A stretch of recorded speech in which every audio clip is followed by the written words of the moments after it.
There are certain places around our planet where the veil between the living and dead is so thin you can almost feel it. There are some places which seem like portals to other times. There are some places where all of our technology just stops working. And there are some places like today, as video, where you simply do not want to be alone after dark. From ghosts, ghouls, goblins, demons, or perhaps something else entirely. These are the stories of places you should never visit at night. Kalyazin, Russia, where the Nika River bends and twists like an artery branching into smaller tributaries. It is here that the town of Kalyazin was built centuries ago and lives out its remaining days in peace. Well, maybe not exactly peace. You see, there is one building in the center of town that has been attracting a lot of unwanted attention as of late. A large bell tower that is now mostly submerged underwater. You heard me right, underwater. You see, this clock tower used to stand proudly on the bank of the river, a proud monument to the ingenuity of man and a reminder to all who lived in the area that God was great. But over the years, the river rose, the land beneath it sank, and now the proud structure stands, 3/4 of the way under the murky water of the Nekra. Legend says that the bells from the tower still ring every single night, even if there isn't a scrap of moonlight left in the sky. This is because they say the bells are cursed. They toll only for those who have passed on and are looking for a way back into the world of the living. The locals tell a chilling tale about the bells, saying that if you hear them ring, then your time is up and soon you will pass on as well. Nobody knows why the bells are cursed, nor why they only chime on moonless nights. All we know is that if you're caught listening to their song, you won't make it to the next sunrise. So naturally, when a group of paranormal researchers heard about the legend, they packed up their things, grabbed their cameras, and headed straight to the cursed bell tower. Now, I don't know about you, but if I were going to investigate a haunted bell tower, I would probably wait until after midnight. Then I would go listen to the bells myself. If they were going to kill me anyway, I might as well get some answers while I'm at it. Instead, though, these guys decided to set up camp right by the tower and watch with a bunch of expensive equipment pointed at the partially submerged structure. The idea being that they could monitor everything on a screen inside their van and remain safe. Brilliant plan. Let's hope it works. But what actually happened is far beyond anything they could have expected.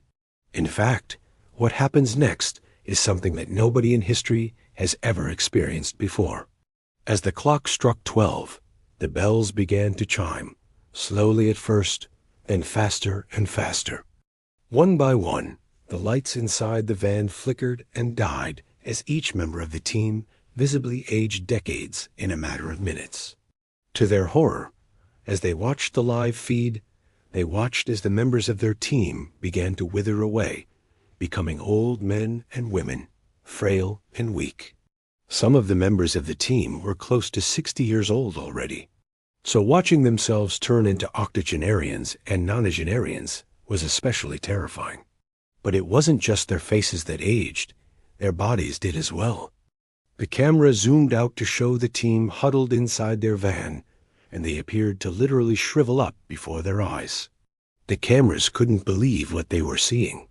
Was this really happening, or was it some kind of elaborate and terrifying prank? As the last bell chimed and the ritual seemed to come to an end, the camera panned over to the door of the van. What they saw was one of the most unbelievable things of all, the exact opposite of what had been happening moments before. Their youngest team member, a fresh-faced kid who looked barely out of high school, was opening the door to the van. He stepped out, brushed himself off, and walked away from the camera. They watched him walk toward the river and disappear over the horizon. The rest of the team filed out of the van behind him, all of them young again, none of them older than 35. Confused, the cameraman turned to the monitor to check the time. It read 11:59 p.m. They had traveled back in time 61 years. Now, we obviously know that time travel is real, thanks to our own government proving it in 1947. But this story doesn't stop there. Oh no, not by a long shot. You see, as the rest of the team came out of the van, one of the girls noticed the cameras lying on the floor, the ones that had been recording their every move. She picked up one of the cameras and pressed play. On the screen, she saw the same young man walking away from the camera. The rest of the team began to panic. Was he the only one who had escaped whatever curse had nearly killed them? Had the others vanished forever into the abyss of time? Were they trapped in some kind of time loop?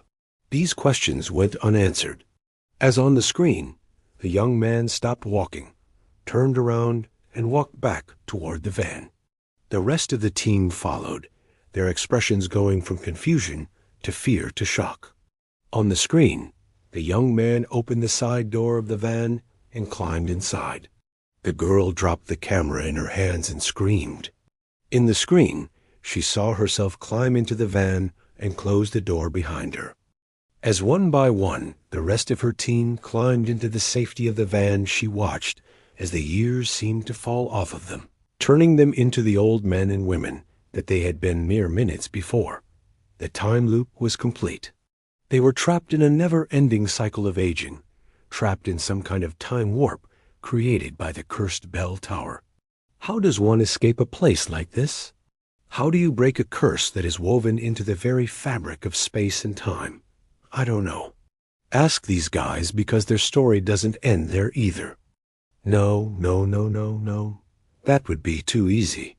You see, once they realized what was happening, they made a run for it. They abandoned their van and ran away from the clock tower as fast as their legs would carry them. They didn't dare look back. They didn't dare ask any questions.